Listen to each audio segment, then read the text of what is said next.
올해 추석도 어김없이 찾아왔다. 시어머니 김순자 씨는 명절 준비로 바쁜 며느리 정미영을 보며 마음 한편이 복잡했다.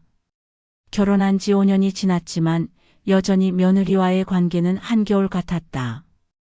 추석 당일 차례상을 차린 후 온 가족이 모여 앉아 있을 때였다. 며느리가 조심스럽게 하얀 봉투 하나를 건네며 말했다. 어머니, 추석이라 작은 마음입니다. 봉투를 열어보니 깔끔하게 접힌 10만 원짜리 지폐가 들어있었다. 시어머니는 겉으로는 고맙다고 했지만 속으로는 겨우 이것뿐이야? 라는 서글픔이 밀려왔다. 그런데 며칠 후 백화점에서 우연히 며느리를 목격하게 된 것이 모든 것을 바꿔놓았다. VIP 라운지에서 나오는 며느리의 모습이 눈에 띄었다. 손에는 명품 브랜드의 고급 쇼핑백을 여러 개 들고 있었고 직원이 공손하게 인사를 하며 배웅하고 있었다. 저게 뭐지? 순자는 몰래 따라가 보기로 했다. 며느리는 곧장 주차장으로 향했고 그곳에서 친정어머니와 만났다. 엄마, 이거 추석 선물이에요. 마음에 드실지 모르겠네요. 며느리가 건넨 쇼핑백에서 나온 것은 500만 원짜리 명품 가방이었다. 아이고 미영아. 이런 비싼 걸 왜 사니? 엄마가 뭐가 부족해서. 엄마는 제게 세상에서 가장 소중한 분이시잖아요. 이 정도도 부족해요. 순자는 그 자리에서 다리가 휘청거렸다. 숨이 막혔다. 자신에게는 10만 원, 친정어머니에게는 500만 원? 50배나 차이가 나다니. 그날 밤 순자는 잠을 이룰 수 없었다. 지금까지의 며느리 행동들을 되짚어보니 모든 게 명확해졌다. 명절마다 며느리가 가져오는 선물들은 항상 마트에서 파는 과일 세트나 건강식품이었다. 비싸봤자 10만 원 내외였다. 반면 친정에 갈 때는 항상 큰 쇼핑백을 들고 갔다. 그때는 뭘 사가는지 궁금하지도 않았는데 이제야 그 차이를 알 것 같았다. 며느리의 태도도 마찬가지였다. 시댁에서는 항상 조용하고 예의 바르지만 어딘가 차갑고 거리감이 느껴졌다. 대화도 필요한 말만 하고 웃음도 진심이 담겨 있지 않았다. 아, 내가 차별받고 있었구나. 며칠이 지나도 그 생각에서 벗어날 수 없었다. 순자는 며느리를 볼 때마다 속이 쓰려왔다. 그렇게 친정만 좋다면 친정에서 살지 왜 우리 아들하고 결혼했나? 혼자 중얼거리며 화를 사기려 했지만 쉽지 않았다. 더욱 화가 났던 건 며느리가 여전히 아무렇지 않다는 듯 행동한다는 것이었다. 이번엔 내가 똑같이 해줘야겠어. 순자는 속으로 다짐했다. 받은 만큼 주는 것, 그게 공평한 거 아닌가? 며느리 생일이 한 달 앞으로 다가왔다. 순자는 밤잠을 설치며 완벽한 계획을 세웠다. 똑같이 해주면 돼. 받은 만큼 주는 거야. 순자는 은행에 가서 5만 원을 찾았다. 바로 며느리가 자신에게 준 돈의 절반이었다. 그리고 평범한 하얀 봉투에 넣어두었다. 며느리 생일 당일 온 가족이 모인 저녁 식사 자리. 아들은 아내를 위해 케이크를 준비하고 손자 손녀들은 노래를 불렀다. 분위기가 한창 무르익었을 때 순자가 일어났다. 미영아, 생일 축하한다. 모든 시선이 집중된 가운데 순자는 차갑게 하얀 봉투를 내밀었다. 며느리는 당황스러워하며 봉투를 받았다. 감사합니다. 며느리가 봉투를 열자 5만 원이 나왔다.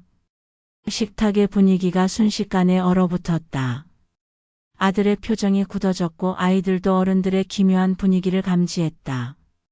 그런데 진짜 폭탄은 한 달 후였다. 딸의 생일날 순자는 정말 특별한 선물을 준비했다. 고급 금색 봉투에 500만 원이 든 새 통장 그리고 번호표까지 붙여서 우리 딸 생일 축하해. 내가 최고야. 딸이 통장을 보고 기절할 뻔했다. 엄마, 이게 뭐예요? 500만 원이나? 그 순간 며느리의 얼굴이 창백해졌다. 자신의 생일 선물과 시누이 생일 선물의 100배 차이를 목격한 순간이었다. 3일 후 아들과 며느리가 함께 찾아왔다. 아들의 얼굴은 분노로 일그러져 있었고 며느리는 울먹이고 있었다. 어머니, 도대체 왜 이러세요? 미영이가 뭘 잘못했다고. 순자는 이 순간을 기다려왔다는 듯 소파에서 일어나 며느리를 똑바로 쳐다봤다. 내 마누라한테 물어봐라. 추석에 나한테 얼마를 줬고 장모님한테는 뭘 샀는지. 그게 뭐가 중요? 조용히 해. 순자의 목소리가 집 전체를 울렸다. 나는 백화점에서 직접 봤다. 내 마누라가 장모님한테 500만 원짜리 명품 가방 사주는 걸. 며느리가 굳어졌다. 들켰다는 표정이었다. 어머니, 나한테는 10만 원 주고 장모님한테는 500만 원? 나를 개만도 못한 취급을 하더니. 순자의 목소리는 점점 커졌다. 5년간 쌓인 서운함이 한꺼번에 터져나왔다. 결혼식 때부터 지금까지 얼마나 너를 잘해줬는데. 애 봐주고 밥 해주고 빨래 해주고. 그런데 나는 10만 원짜리냐? 아들이 경악했다. 미영아, 이게 사실이야? 며느리가 고개를 숙이며 울기 시작했다. 죄송해요. 정말 죄송해요. 사과로 끝날 일이 아니야. 순자가 소리쳤다. 5년 동안 나를 바보로 만들었어. 며느리가 떨리는 목소리로 말했다. 어머니, 죄송합니다. 제가 잘못했습니다.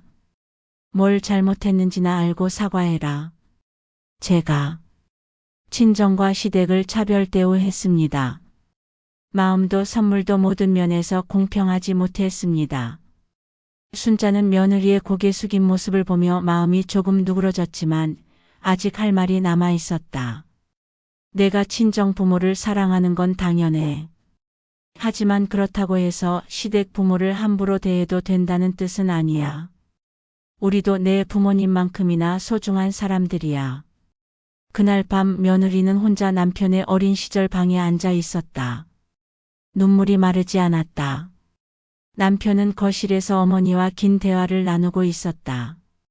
새벽 2시가 되어서야 남편이 방으로 들어왔다. 미영아, 나 정말 나쁜 사람이지? 며느리가 떨리는 목소리로 말했다. 어머니 마음을 이렇게 아프게 하다니. 남편이 옆에 앉아 말했다.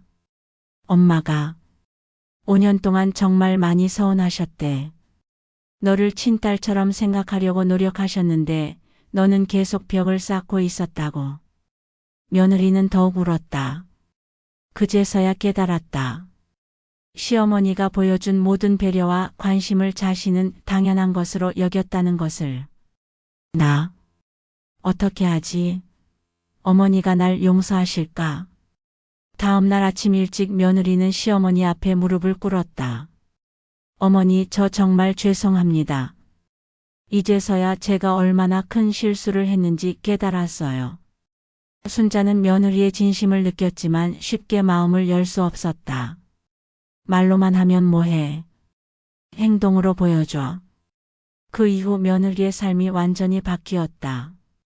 매일 아침 시어머니에게 안부 인사를 드렸고 퇴근길에는 시어머니가 좋아하는 간식을 사들고 집에 들렀다.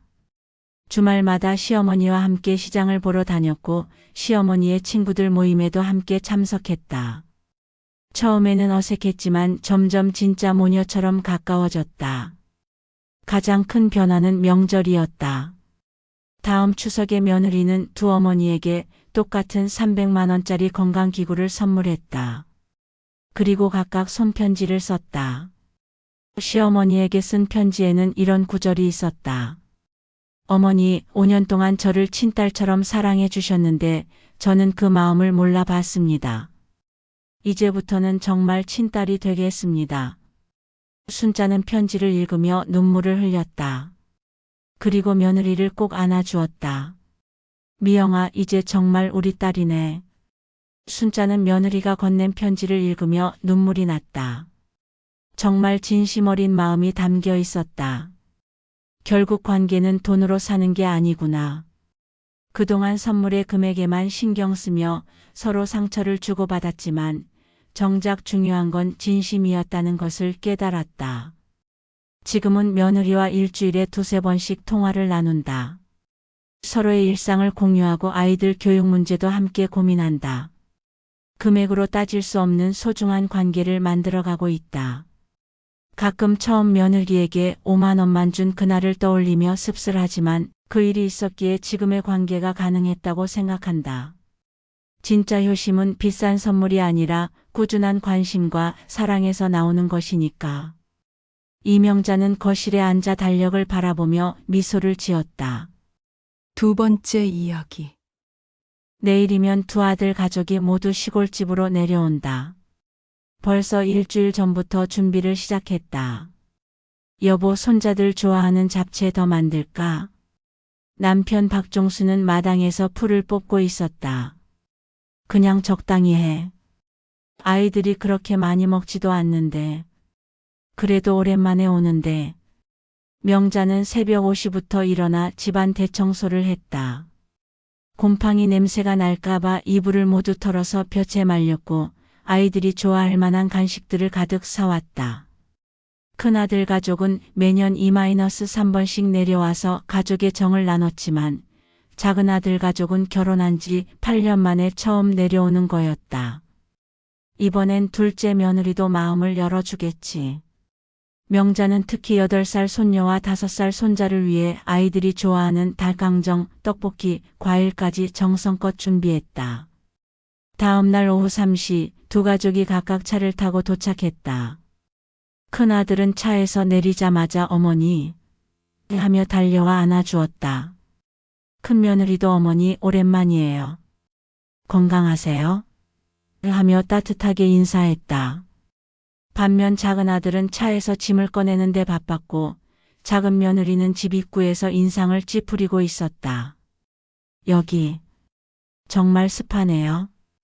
곰팡이 냄새도 나고. 첫마디부터 날카로웠다. 명자는 당황했지만 애써 웃으며 말했다. 그래. 어머니가 이틀 전부터 청소하고 환기시켰는데 시골이 다 그렇죠 뭐. 며느리는 대충 넘어가며 아이들의 손을 꽉 잡았다. 지우야, 준혁아, 아무것도 만지면 안 돼. 더러우니까. 명자의 마음이 철렁 내려앉았다. 저녁 식사 시간, 명자는 정성껏 준비한 음식들을 상에 올렸다. 삼겹살, 된장찌개, 잡채, 김치찌개. 평소 아이들이 좋아한다고 들었던 음식들이었다. 할머니가 지우, 준혁이 좋아한다고 해서 특별히 만들어 놨어.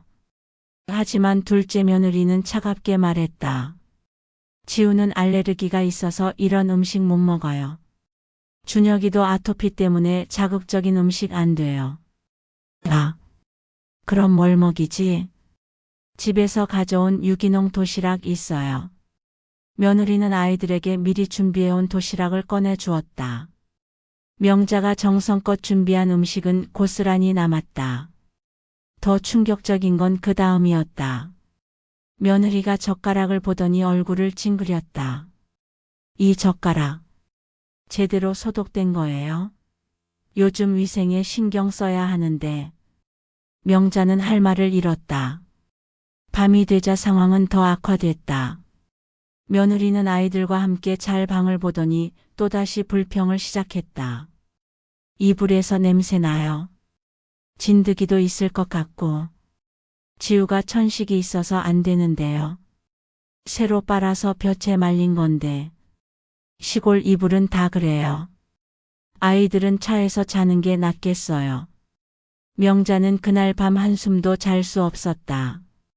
새벽에 화장실을 가려다 거실을 지나는데 둘째 며느리 소리가 들렸다.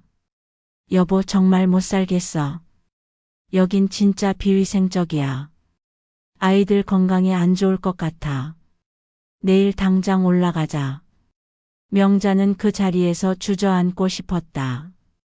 다음 날 아침 명자는 기운을 내서 아침을 준비했다. 며느리가 싫어할까봐 간단하게 미역국과 계란 후라이, 김만 준비했다. 하지만 반응은 예상대로였다. 아, 여기서 만든 음식 먹기가 좀. 아이들은 빵이나 우유로 때우는 게 나을 것 같아요. 그때 큰 며느리가 명자를 대신해서 말했다. 어머니가 정성껏 해주신 건데 그렇게 말씀하시면. 그때 둘째 며느리가 결정타를 날렸다. 형님네는 상관없지만 우리 아이들은 달라요. 위생이나 건강 관리를 더 신경 써야 하거든요. 아무래도 시골 생활이 저희한테는 맞지 않는 것 같아요. 오늘 일찍 올라가겠어요. 그 순간 명자의 인내심이 끝났다. 그래, 좋아. 명자가 젓가락을 내려놓으며 일어났다. 시골이 그렇게 더럽고 불편하게 보이면 다시는 내려오지 마라. 모든 사람이 명자를 쳐다봤다. 평생 온화하던 어머니의 차가운 목소리에 모두 놀랐다. 30년 넘게 이 집에서 살면서 두 아들 키우고 손주들 오겠다고 일주일 전부터 준비했는데 더럽다고? 비위생적이라고? 명자의 목소리가 떨렸다.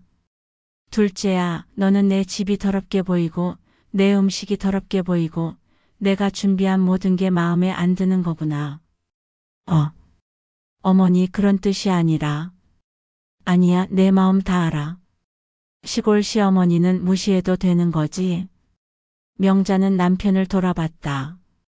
남편도 고개를 끄덕였다. 여보, 이제 그만하자. 우리도 나이가 많은데 이렇게 기분 나쁘게 살 필요 없어. 그날 오후 작은아들 가족이 떠난 후 명자와 남편은 큰아들 부부와 진지한 대화를 나눴다. 준호야, 어머니가 결정한 게 있다. 무슨 얘기세요, 어머니? 이 집이랑 땅 그리고 저축해둔 돈 모두 너희한테 줄 거야. 큰아들 부부가 깜짝 놀랐다. 어머니 그러시면 안 되죠. 민수도 있는데. 아니야. 민수는 우리 집이 더럽다는데 뭐 하러 줘? 받지도 않을 걸. 명자는 단호했다. 너희는 그래도 이 시골집을 좋아해 주고 우리를 존중해 줬어. 그게 고마워. 이틀 후 명자는 작은 아들에게 전화했다. 민수야, 엄마다. 네, 어머니. 그때 너무 급하게 올라와서 죄송해요. 아니야, 괜찮다. 그런데 너한테 알려줄 게 있어. 명자는 심호흡을 했다. 집이랑 땅 그리고 재산 모두 형한테 주기로 했다. 전화기 너머로 침묵이 흘렀다. 어머니 무슨 말씀이세요? 내 마누라가 우리 집을 더럽다고 우리 음식을 못 먹겠다고 했잖아. 그러면 우리 재산도 필요 없겠지. 어머니, 애들 엄마가 그런 뜻으로 한 말이 아니에요. 민수야, 엄마는 이제 70이야. 언제까지 이런 기분 나쁜 일로 스트레스 받고 살겠니? 명자의 목소리는 차분했지만 단단했다. 앞으로 너희는 우리한테서 아무것도 기대하지 마라. 우리도 너희한테 아무것도 기대 안 할 테니까. 전화를 끊고 나서 명자는 마음이 한결 가벼워졌다. 30년 넘게 며느리 눈치 보며 손주들 좋다고 했으며 살았는데 이제야 자유로워진 기분이었다. 남편이 옆에서 말했다. 잘했어, 여보. 우리도 이제 우리 인생 살자. 명자는 고개를 끄덕였다. 그래. 고마워할 줄 아는 사람에게 주는 게 맞아. 지금 명자는 큰아들 부부 그리고 손주들과 더 자주 만나며 행복한 노년을 보내고 있다. 때로는 냉정한 결정이 모두를 위해 더 나은 선택일 때가 있다는 것을 깨달았다. 작은아들 가족은 그 후 몇 번 연락했지만 명자의 마음은 이미 단단해져 있었다. 진정한 가족이란 서로를 존중하고 배려할 때 만들어지는 것이라는 걸 이제야 깨달았으니까. 세 번째 이야기. 72세 김순덕 할머니는 며칠 전부터 장을 보고 음식을 준비하느라 바쁜 나날을 보냈다. 아들 내외와 두 손주가 올 생각에 마음이 설레면서도 한편으로는 무거웠다. 매년 명절이 되면 반복되는 일이었지만 올해는 유독 몸이 힘들었다. 추석 당일 아침 아들 가족이 도착하자마자 집안은 아수라장이 되었다. 손주들은 거실을 어지럽히며 뛰어다녔고 며느리는 소파에 앉아 스마트폰만 들여다보고 있었다. 아들 역시 TV 리모컨을 들고 채널을 돌리며 편안히 앉아 있을 뿐이었다. 어머니, 차례상은 언제 차리세요? 배고픈데. 며느리의 차가운 목소리가 부엌에서 혼자 분주히 움직이고 있던 순덕에게 날아왔다. 순덕은 새벽부터 준비한 음식들을 하나씩 상에 올렸다. 전을 부치느라 기름에 튄 손등이 아직도 얼얼했지만 가족들은 그저 당연하다는 듯 상에 앉을 뿐이었다. 차례를 지내는 동안에도 손주들은 떠들어댔고 아들은 한숨만 쉬었다. 명절 음식을 나누어 먹는 시간, 순덕이 정성스럽게 만든 음식들에 대해 누구 하나 고마움을 표하지 않았다. 오히려 며느리는 간이 좀 센 것 같아요 라며 불만을 드러냈고 아들은 요즘 외식이 더 맛있어라고 중얼거렸다. 추석 연휴 사흘 동안 순덕은 쉴 틈이 없었다. 아침마다 온 가족의 식사를 준비하고 손주들이 흘린 음식과 장난감을 치우고 빨래를 하고 설거지를 했다. 며느리는 명절이니까 푹 쉬어야죠라며 방에서 나오지 않았고 아들은 친구들과 골프를 치러 나갔다. 명절 마지막 날 저녁 피곤해 지친 순덕이 소파에 잠시 앉아 쉬고 있을 때였다. 며느리가 다가와 날카로운 목소리로 말했다. 어머님, 이번 명절에도 느꼈지만 혼자 사시기엔 이 집이 너무 크시잖아요. 관리하기도 힘드실 텐데 우리가 이사와서 함께 살면 어떨까요? 순덕은 순간 당황했다. 아들도 옆에서 거들었다. 맞아요, 어머니. 우리가 함께 살면 어머니도 외롭지 않으시고 손주들도 할머니와 더 친해질 수 있어요. 하지만 순덕은 그들의 진짜 속내를 알 수 있었다. 이들이 원하는 것은 자신을 돌보는 것이 아니라 집을 무료로 사용하고 자신을 가사도우미처럼 부려먹으려는 것이었다. 더 나아가 자신의 재산까지 노리고 있다는 것을 직감적으로 알 수 있었다. 순덕이 동거 제안을 정중히 거절하자 아들의 태도가 급변했다. 명절 분위기는 완전히 사라지고 그들의 본색이 드러나기 시작했다. 어머니, 그럼 적어도 이 집 명의를 저희에게 넘겨주시죠. 어차피 저희가 상속받을 거잖아요. 미리 정리해 두는 게 좋을 것 같은데요. 며느리도 가세했다. 맞아요. 요즘 부동산 세금도 많이 나오는데 명의를 바꿔두면 절세 효과도 있어요. 어머님 나이에 이런 큰 집 관리하시는 것도 부담스러우실 거고요. 순덕의 가슴이 철렁했다.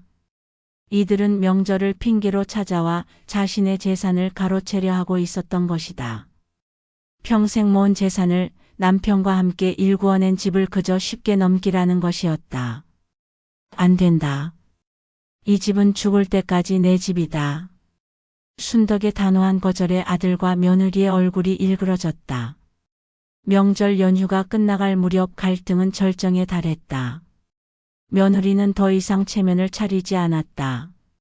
어머님, 솔직히 말해서 어머님 나이에 뭘 하시겠다고 그러세요?